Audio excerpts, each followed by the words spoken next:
Yo, guys. As you can tell by the thumbnail and by the title of this video, I am back with another Raw review. And as you can tell by the thumbnail, I did give this Raw last night a 4 out of 5. I personally didn't think it was as good as last week's Raw. I enjoyed last week's Raw a lot more than I did enjoy this week's Monday Night Raw. It was a high 4 out of 5, but personally for me, just not quite a 5 out of 5 Raw, especially with the ending decision to have the person that won. I just feel like that was a really, really wrong choice. I don't know why the quality is going really, really, really weird. Yeah, why has it gone so late? Like I'm in a desert. What the? I don't know why it's done that, guys.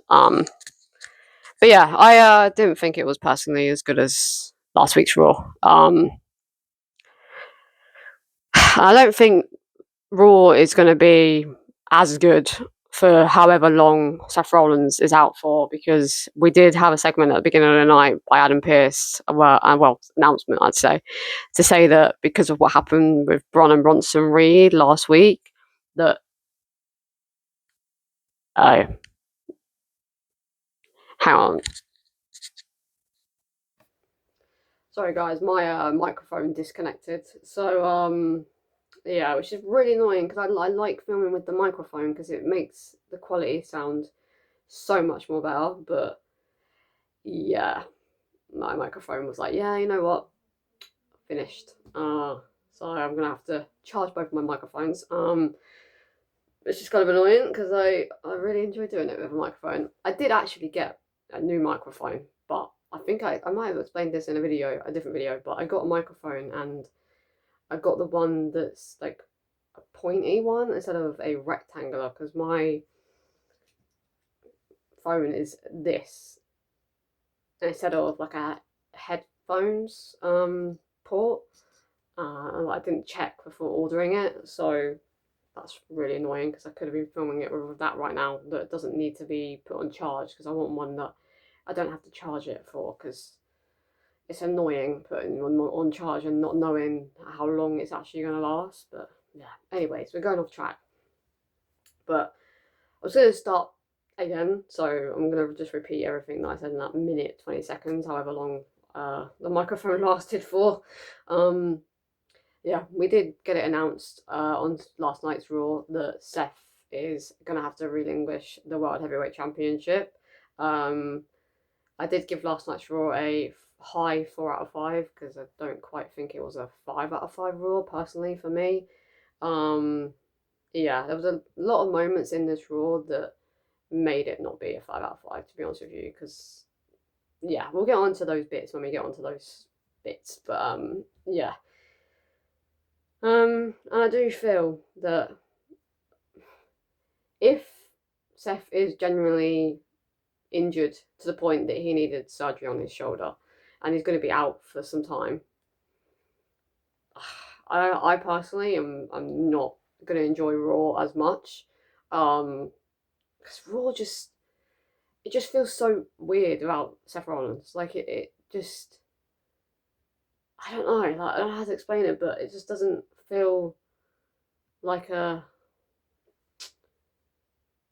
top tier show without Seth on it. Because he's, I don't know what Paul Heyman was going on about, the fact that Seth's not a workhorse. I don't know what the fuck type of shows he's been watching, but that's the most ridiculous statement anyone's ever said. And normally he's very good with his promos, but saying that Seth is not the workhorse of WWE, not what the WWE, sorry, workhorse of the Shield, was the most stupidest statement I've ever heard anyone say. Because what the fuck is he going on about? Anyways, because he is the workhorse and shows up every single week on Monday Night Raw, unless injured or is filming for a movie but is only gone for like a week or so, or a couple of weeks at most, that it's so weird, like Seth not being on Raw. I'm just so used to it. Because I don't know, it's just weird. Raw just feels really weird about Seth being on it. Just I don't know how to explain it, but it just doesn't feel like a Raw without Seth. I don't know.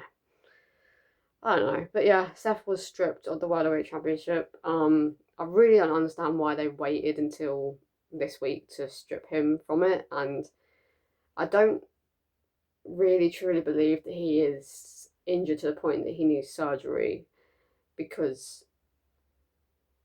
why are they going along with a storyline that Braun and Bronson done this to Seth, not because of what happened during the match with Cody Rhodes? Because normally when somebody gets injured for real, we know what match it happened in, or where it happened, what segment it happened or whatnot, and we know who done it.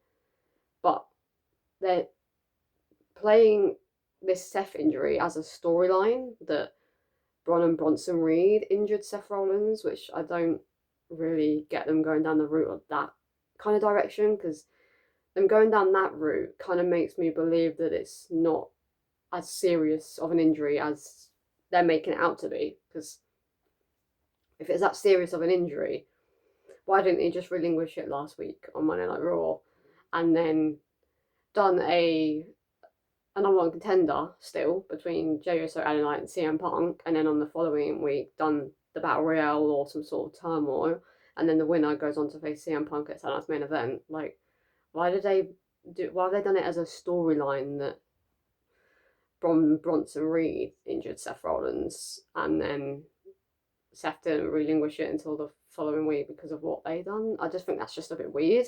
And also Adam Pearce messing up during the segment with Braun and Bronson Reed, where he was saying to Braun that because of what you done last week, Seth's going to be out for a long time. Like, he said some, and then he switched it to long time. So I'm not buying that Seth's actually truly injured, and I don't know why I'm in a desert. What is going on? Hang on, guys. What the fuck? Sorry, guys. Oh my god, this honestly, this Raw review has been an absolute mess. First, my fucking microphone decided to be like, you know what, I'm not going to record anymore for you, and then the quality turned me into a desert. I don't know what the hell's going on. But yeah, Adam Pearce messing up, saying that Seth's going to be out for some, and then switched it to long time, has me very suspicious. And the fact that he didn't relinquish it straight away, if he desperately needed surgery and has already had surgery all of a sudden, then why didn't he relinquish it on last week's Monday Night Raw? Like, I'm just, things are just not adding up for me personally, and I really truly don't think that Seth is injured. Maybe he's not even injured at all, but I don't know. I do think maybe he's got some sort of bruised shoulder or something, but I really don't believe, and not believing, that Seth is genuinely injured to the point of needing surgery. But I don't know. But anyways, we did get it announced that we would have a Battle Royale at the end of Monday Night Raw in the main event to determine the number one contender to go up against CM Punk at Saturday Night's main event. Braun refused to hand over the title, kept saying to Adam Pearce that you need to respect me, you need to say please. Adam Pearce refused to say please for a bit, and then said please. Bron Breakker was about to give it to Adam Pearce, but gave it to Paul Heyman instead, and then Paul gave it to Adam Pearce. And then that was that for the first half of that segment. And then Heyman doesn't understand why we hate him for doing what they done last week on Monday Night Raw to Seth Rollins. Why would we not hate you? Like, you've just... Well, I don't hate Paul Heyman, because I understand why they done what they done last week if Seth is injured, but they just done it in a different storyline way. I don't know. Just storyline way for me with Edge.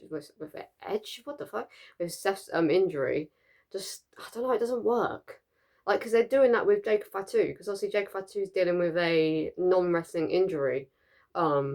So they've done it as a storyline because they needed to get Jacob out somehow, because he was dealing with an injury that wasn't to do with wrestling, that they needed to remove him somehow. So they've done a storyline injury with Jacob Fatu, and that's what they're doing with Seth. But Seth's dealing with a real injury, they normally don't do that. They normally just relinquish the title, or they announce on the following week or that same week that they're injured or something. So I don't know. It's just them doing it a storyline way is just really suspicious to me. Because they kind of done that the same with his knee injury. That was kind of a bit storylined as well. On that Monday Night Raw the following Monday. So I don't know if I'm buying it, to be honest with you, but yeah. He said he used Seth to get Braun Breaker to work with, to be honest with you. Pretty much that's what he said.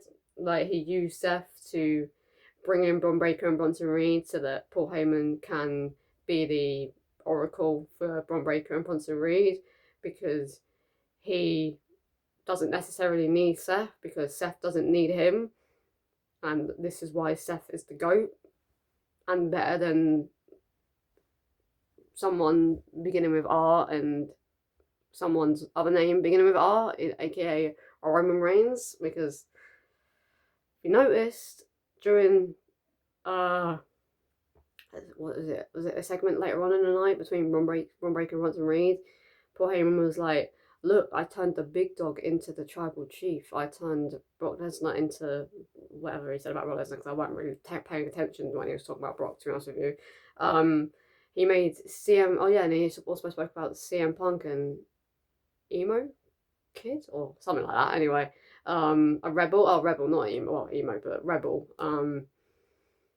Kid that almost got fired from WWE, but managed to keep CM Punk in the WWE, and look what happened. He went on a 434-day title run from 2012, and Seth Rollins had never needed Paul Heyman, because Seth can do CM Punk can do everything as well, but CM Punk was different because he had an attitude issue and needed someone to kind of guide him, not in terms of he can't wrestle or can't speak for himself. But Roman was nothing before Paul Heyman got involved with this whole bloodline situation in 2022. So that's why Seth's the GOAT, because he doesn't need fucking Paul Heyman, because he can speak for himself. He's very good on the mic. He can wrestle. So he didn't need Paul Heyman, and that's why I know that Seth Rollins is just way better than Roman Reigns. Like, way better than fucking Roman Reigns. I'm sorry. I love Roman Reigns. Don't get me wrong. I do. I have a Roman Reigns poster. I was obsessed with Roman Reigns from 2014 onwards, but Seth is just way better than Roman Reigns. I'm sorry, but he is. Yeah. So pretty much Paul used Seth to get Braun and Bronson Reed. Braun took Seth's spot because apparently he's a oh yeah, because he said that Seth is a bitch and isn't a workhorse, like I've already said, which makes zero sense, because Seth is definitely the workhorse of the WWE. So I don't know where that's come from, and saying that he's not the workhorse of the Shield. Then who is the workhorse of the Shield? Because it's not fucking Roman Reigns, because Roman Reigns was not champion until, what, 2021? And then barely showed up for the times that he was champion. Dean Ambrose wasn't champion for very long, and wasn't champion for very many times, so what? Unless he's talking about CM Punk, because CM Punk was part of the Shield, so because he was the leader and formed the group called the Shield, so maybe he's talking about CM Punk being the workhorse, because CM Punk obviously defended it like near enough every single week when he was champion for just over a year, so maybe he's talking about CM Punk, but I don't know.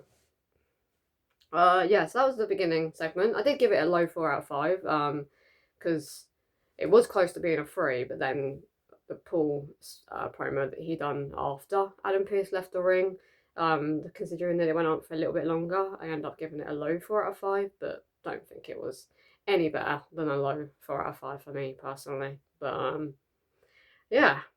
The first match of the night, we had a WWE Tag Team Championship match between AJ Lee and versus the Judgment Day. It's the only time I'm ever going to say AJ Lee on Raw at this point.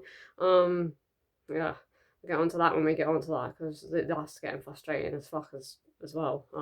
Yeah, it was a very, very decent tag team match, and then it got absolutely fucking amazing. Like, it was so good, like such a good tag team match. Like, all four of those wrestlers in the ring, Dragon Lee, AJ Styles, JD McDonough, and Finn Balor, have absolutely fantastic chemistry with one another, especially JD McDonough and Dragon Lee, because that match was so enjoyable to watch, and I would watch that match over and over and over again on Raw for the next like month or so, because it was just such an overall like good tag team match between all four of them. Everybody had a good showing, which I love about wrestling matches. I love when everybody has a very good showing. I don't tend to like, depending on who it is in matches, but 90% of the time I don't like it when like someone's just constantly giving the offense and the other person's kind of not really in the match kind of thing. But with the match last night between those four, everybody had a good showing. Like I put it on here actually, that Dragon Lee and JD McDonough's chemistry is insane. Like, those two are just incredible in the ring together, and they just suit each other so much. And yeah, I was very much enjoying the match when those two were in the ring with one another. We had a close call to the Phenomenal Four-Arm, where I thought that AJ and Dragon Lee were the new WWE Tag Team Champions. And then later on in the match, Finn Balor tried to go for the Styles Clash. Wasn't able to pull it off. AJ then turned it into the Styles Clash. Delivered the Styles Clash to Finn Balor, but JD McDonough was too far away that he didn't make the save in time, and we have new WWE Tag Team Champions in AJ Lee. Well, AJ Styles and Dragon Lee, which is just insane. Like, insane. Like, Dragon Lee and AJ Styles have only just been working with each other for the past, like, what, month or so, maybe even less than that, and now they're already tag team champions with one another. Like, it's just such a weird combination. Like, Dragon Lee and AJ Styles, it's just such a weird combination of two wrestlers, but works so well and just look so fucking good together as tag team champions. And I just never would think I would be happy with AJ Styles being a tag team champion, but it's different. Like, it's so different. It's not the New Day or the War Raiders or the Judgment Day. We've got a new tag team champions in AJ Styles and Dragon Lee. Like, so much more better. And the fact that AJ Styles wants to wrestle like every single week shows that now that they're tag team champions, that hopefully we're going to get like tag team championships like near enough every single week, or we just get them on the show like every week now, probably, like most likely, which is good for everybody, like good for everyone. So that was a very good move on WWE to crown AJ Styles and Dragon Lee, aka AJ Lee, as a new WWE Tag Team Champions. Like, fantastic. I did give the match a high 4 out of 5 because I don't quite feel that it got to the 5 mark. But it was a very good match, and I'm so excited to see what they do with AJ Styles and Dragon Lee going forward. Like, so excited. Yeah. The second championship match of the night, we had for the Intercontinental Championship, but the men's side of things, we had Rusev, of course, versus the current and still Intercontinental Champion Dominic Mysterio. I did give this match a low 3 out of 5. It was very close to being a 2 because I just felt it was just a bit meh, this match. Dom done a dive like immediately as Rusev was making his entrance to the ring, and then was pretty much just destroyed for 90% of the match by Dominic Mysterio. Dominic then again cheated to win. Did grab the belts, but Penta was standing there. Rusev ended up shoving Dominic into Penta, and then Dominic grabbed the ring bell again. Done the 619, but Rusev caught him. he found the ring bell, sorry, in Dominic's boots, and then was about to hit Dominic with it, but the referee stopped him. And obviously, because Rusev had his back turned, so did the ref, Dominic kicked him in the man parts and won by a frog splash and 619 and frog splash, and retained his Intercontinental Championship. And then Penta come flying in the ring and done a springboard DDT, I think it was called, to Rusev, and then looked at Dominic Mysterio. Yeah, I have my suspicions on that being a part of Saturn's main event. So that's probably one of the matches that I'm going to predict for my video that I'm going to be filming straight after this, for my early Dynamite's main event prediction video. I know it's only like 11 days away, but I wanted to wait to see what was happening with Seth Rollins before I made my official predictions on Saturn's main event, because it was a bit all up in the air when it came to Seth Rollins. So yeah, I wanted to wait till then. So I'm going to film that straight after this. And obviously we already know one match is happening on Saturn's main event, but I'm going to try and predict another 4 matches that I believe is going to happen at Saturn's main event, and let's just see if I get those 4 matches right. Yeah, so Dominic cheated to win again, and yeah, like I've already said, I gave it a low 3 out of 5 because it was pretty for me. But yeah, and then the last match of the night that was that had a championship involved was the women's side of things when it comes to the Intercontinental Championship, between the homegirl from Sacramento, Maxine Dupree, versus Becky Lynch. Again, gave this match a low 3 out of 5 because it weren't good or great. And I don't believe it was like the moderate 3 or like a high 3. I felt like it was just pretty meh because Becky was destroying Maxine for the most part of this match. I did find it quite funny that it was the same referee from the previous match with Maxie and Becky. Loved that it was the same referee, to be honest with you.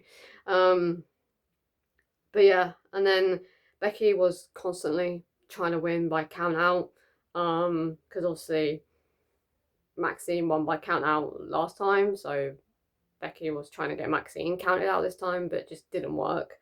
And because she just constantly kept trying to win by count out and Maxine just kept getting back into the ring or getting up, that Becky decided to grab her title, leave, but then Maxine dragged her back into the ring, and then I think she was going to try and distract the ref and hit Maxine with the title, but the ref just wasn't getting distracted, so she just hit Maxine with the title, and it ended in disqualification. So Maxine won by disqualification. And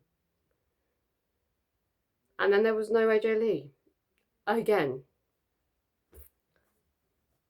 Like, where is she? Like, hello, where is she now? Because I'm pretty sure it's been 5 weeks, right? Has it been 5 weeks? Yeah. It's been 5 weeks without AJ now. Like, what is that all about? Like, now it's getting to the point where I'm just really confused and annoyed because, like, it doesn't make sense. Like you come back, right, after a 10-year hiatus. 10 years, over 10 years hiatus. You have a big match in a mixed tag team with your husband against a real life couple in Becky Lynch and Seth Rollins. You win that said tag team match, but you don't show up on Raw the next couple of days later to celebrate the fact that you just won your first match in over 10 years. Like, and then a week goes by, another week goes by, another week goes by, and another week goes by, and it's now 5 weeks and we've seen no AJ to be seen. Like, I was really expecting her to come back today. Not today, well, not today, yesterday. because they were giving Maxi an Intercontinental Championship, and I knew that Becky would win in some sort of like cheating way, and I knew that Becky would destroy like Maxine for the most part of this match, so it made a hell of a lot of sense for AJ to make her return, even though I was like, shouldn't be saying that again, like what? Return back to WWE again, like it made sense for it to be during that match last night, but it didn't happen. So no AJ again. Like, I don't know, man. It's really getting frustrating and just so confusing to why she hasn't shown up for 5 weeks. Like, if she knew that she weren't going to be able to be on Raw for quite some time because she's got a lot going on, then what she should have done is she should have shown up on that Raw 2 days after WrestlePalooza and then celebrated the fact that she won her match with CM Punk, and then Becky Lynch should have came out and then absolutely destroyed AJ Lee, like just absolutely destroyed her, like put her through tables, yeah, like, I don't know, put her through the announce table, just beat the living shit out of her with a kendo stick and chair or something like that, along the lines of that anyway. And then that would have made sense storyline wise to why AJ hasn't been on Raw for the past like 5 weeks, well 4 weeks if she was on that Raw. But she's just not been on Raw since WrestlePalooza. Like, it's just a bit like, weird and confusing, because like, why come back in the first place just to not be on Raw for like 5 weeks after making a massive comeback and not celebrating the fact that you just won your match, you won your first WWE match in over 10 years? Like, it just doesn't really add up and make any fucking sense. I know I have a theory, I guess, again on where now I think she's gonna come back, but I'll leave that until the video that I'm gonna be filming very soon. Yeah. Yeah, that's that. I don't know if I said, but I did give it a low 3 out of 5. I think I did say that. But yeah, I don't know, just kind of annoying that. And it's also, you know what's more frustrating? Not frustrating because it's good, but like, good frustrating, but more confusing actually, is the fact that CM Punk has just come back from a tour in Australia and Japan and was on Raw, but yeah, AJ hasn't been on in 5 weeks. Like, hey, like, what's she doing? Because normally when she has like book signings or something, she'll post it on her story. So what's she doing? Because I know she's got a book signing in November sometime, November 6th or something like that. But nothing about her having any book signings or anything like that going on during the time that she's not been on Raw. So I'm very confused of why she hasn't just shown up. I don't know. But yeah, Punk is 47 soon and has just been on an Australian and Japan tour and also was on Raw last night. Like, what the hell? Like, come on, like, AJ, make your way back, like, ASAP. Like, what's she doing? Like, it's crazy. Anyways, we did have a match between Stephanie and Roxanne. Don't know what was going on with Stephanie, but she was not herself in that match. She messed up a couple of times, and was just it just seemed like she was very like overwhelmed. I don't know what was happening, but she tried to lift Roxanne up into like a crab position, but just fell. Tried to do it again, didn't work. And then when at the end of the night, well, not end of the night, at the end of the match, sorry, when Raquel was standing in the ring, Stephanie went for a dive off the top rope, but just completely flopped and just fell. I don't know what was going on with Stephanie, but she was not in her A game last night. Which is very weird to say because never seen Stephanie mess up, but she was just all over the place last night on Monday Night Raw. But the only reason I wasn't going to speak about this match between Roxanne and Stephanie, but the reason I am going to be speaking about it is because Nikki Bella made her return last night. Like, even Nikki Bella's come back before AJ Lee. Like, what? It's just mental. But yeah, Nikki Bella made her return after a month, I think it was. Yeah, a month or so. To help out Stephanie. Because obviously Roxanne and Raquel were beating her down. I actually genuinely did think it was going to be Bayley and Lyra to come out and help Stephanie. But I was like hoping not, because that storyline is done now. So I was a bit nervous that it was going to be Bayley and Lyra, and I'll be like, oh, for God's sake, so their storyline isn't done with one another. Great. But no, it was Nikki Bella, which was not expected at all. But it's just crazy that Nikki's come back, but AJ, after a 10-year hiatus, won her first match in over 10 years and just hasn't fucking shown up in 5 weeks. Like, what the yeah, it's a bit mental. Anyways, yeah, we are now on to the main event, because that's all I wrote on Raw. That's what I mean. I've written a bit, like quite a bit, but like just really like matches, like, and then just a few bullet points with the matches, just not really any segments really, apart from the beginning segment. There was a segment between Paul Heyman and Becky Lynch that was fucking amazing. But I just wanted to enjoy that because those two are just incredible on the mic, and I just didn't write anything down, to be honest with you. I just got too lost in the segment that I just didn't write anything down. But Becky is just amazing, man. Like, amazing. Like, she really handled herself, especially against someone like Paul Heyman, who is absolutely incredible when it comes to speaking. So this is why Seth, yeah, but what Seth? What the fuck? This is why Becky is one of the goats, because she's just so fucking good, man. And that segment with Paul Heyman last night was very interesting, to be honest with you. Because I really do feel that on last night's Raw, they were doing everything in their power to make it clear that Seth is injured. Because we had the whole Seth relinquishing the title for start-offs. For 2, Adam Pearce said Seth's going to be out for a long time, messed up. And then for 3, Becky being very angry that Paul Heyman turned on Seth Rollins, and Seth knew that he could never trust Paul Heyman, and Becky knew that he could never trust Paul Heyman. Becky could never trust Paul Heyman. That she could never trust Paul Heyman. And then later on in the night, we had CM Punk on commentary, who was constantly being like, I don't believe that Seth Rollins is injured. Like, he used for me once, for me twice. I don't believe it, like, kind of thing. So I do feel like throughout the night they were really trying to make us believe that Seth is generally like really injured, but I don't know if I'm buying it. I really don't know if I'm buying it. Because normally when someone's dealing with like a real life injury, they don't tend to speak about it that much on the following Raw. But the fact that they kept constantly speaking about Seth Rollins is just making me very suspicious.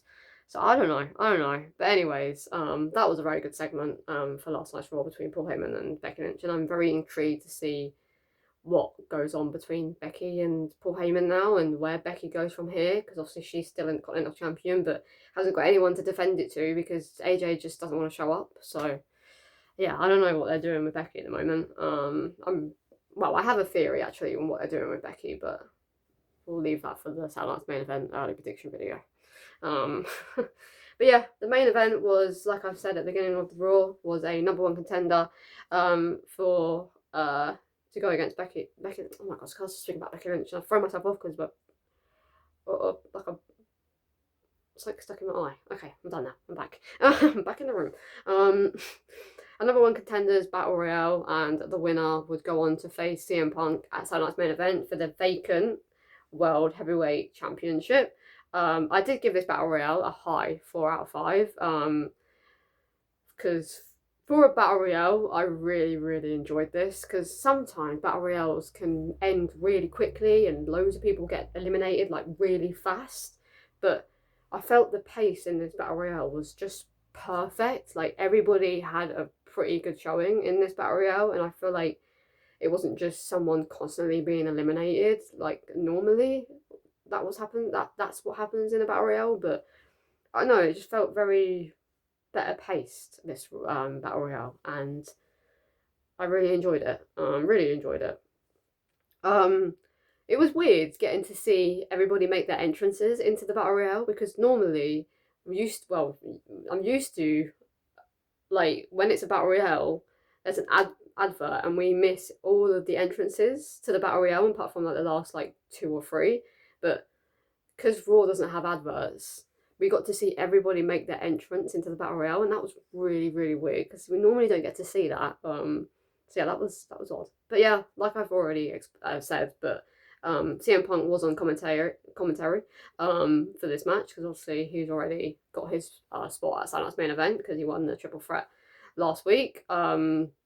I'm not gonna lie to you, I don't feel that LA and Jay should have been in this battle royale, because they had an opportunity last week to be the #1 contender. So it kind of in a way makes that triple threat last week pointless, because one of the people that were in that triple threat last week won the battle royale. So that kind of put a damper on the battle royale for me, because why would you have a triple threat with LA Knight, Jey Uso, and CM Punk? CM Punk win that triple threat and earn his spot just for one of the people that he earned his spot against last week to be in the battle royale and win it. Like, to me, it's a bit stupid. I don't get that. Should have been somebody that they should have had people in that battle royale that weren't a part of that triple threat, so that we were having a genuine like match for the World Championship, instead of someone getting another opportunity in the battle royale to win it, and even though they had an opportunity on last week's Raw to be the #1 contender. Like, I just think that's a bit stupid.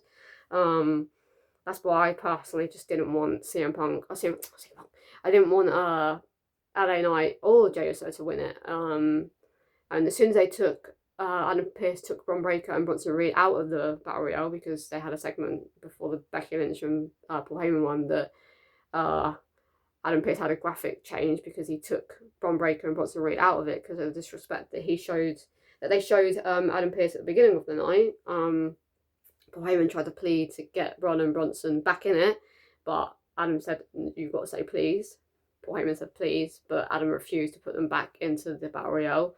That I knew that LA or Jey Uso was winning it, and I was like, great. So that triple threat last week that CM Punk had was just pointless because he's going against one of them anyway, that just had a #1 contendership the week before. Like, what? So it's just a bit pointless for me. But anyways, there's a funny moment in the battle royale where Akira Tozawa took his t-shirt off and he flinged it, and he meant to fling it into the crowd, but it landed on Sheamus's shoulder. I was just like, bro, that was just so funny, because he just kept wrestling with Akira Tozawa's t-shirt just on his shoulder. Yeah, that was funny. Dominic eliminated both Penta and Rusev, and it's made my idea on what could potentially be happening very soon seem very more real. But yeah, I guess we'll have to wait and see. And then the last 6 were Dominic Mysterio, AJ Styles, Kofi Kingston, Jimmy and Jay the Usos, and LA Knight. And then let me try and remember who eliminated who.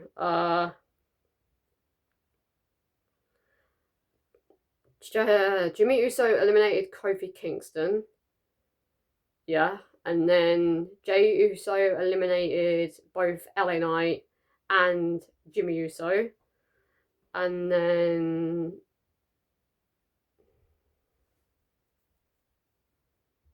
Dominic eliminated AJ Styles, I think, earlier, just before that, or just after.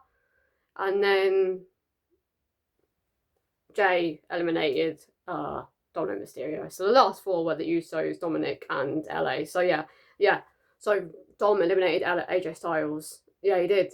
Dominic eliminated AJ Styles, and then Jimmy eliminated Kofi Kingston, I think. Well, Jimmy eliminated Kofi Kingston, then Dominic eliminated AJ Styles, and then Jay eliminated Jimmy and LA, and then Jay eliminated Dominic. Yeah, and Jay won. Yeah, that's just great. Like, I don't know. I saw something on, I don't know if it was on Facebook or Instagram of AI, because obviously W work with an AI writer now and like graphics and things like that. Presumably anyway. Um, and this AI person has uh put out there that Jay should become a world heavyweight champion again and revenge his cousin or something like that. Along the lines of something to do with Roman and Jimmy Uso anyway. And then Jay wins the battle royale. I'm like, great, great. Like that's just great, isn't it? Because no, I swear, if Jay wins the World Heavyweight Championship against CM Punk next week, what the fuck is WWE doing? Because what? No, like that's just mental. Like no, I don't know. I feel like there's something gonna happen during that match, but I don't know what. I really don't know. I really don't know. I'm gonna have some theories when I do my Saturday Night's Main Event early prediction video in a second, because that makes more sense for me to speak about the theories I have with that match than doing it in the Raw review. So yeah, but I don't know. Yeah, I don't know. I don't know.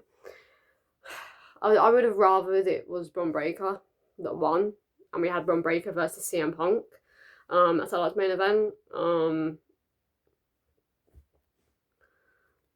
Well, I did. Even though LA Knight was a part of the threat last week, but the fact that Bron Breakker and Bronson Reed were taken out of it, I would have rather fucking LA Knight won, because it makes more sense for LA Knight and CM Punk to have a match with one another because of what's been happening over the last like 6-7 weeks. So why Jey Uso? That's just such a weird decision. I don't know. For me, that's just weird. Like I don't understand the whole Jey winning this match. I really don't.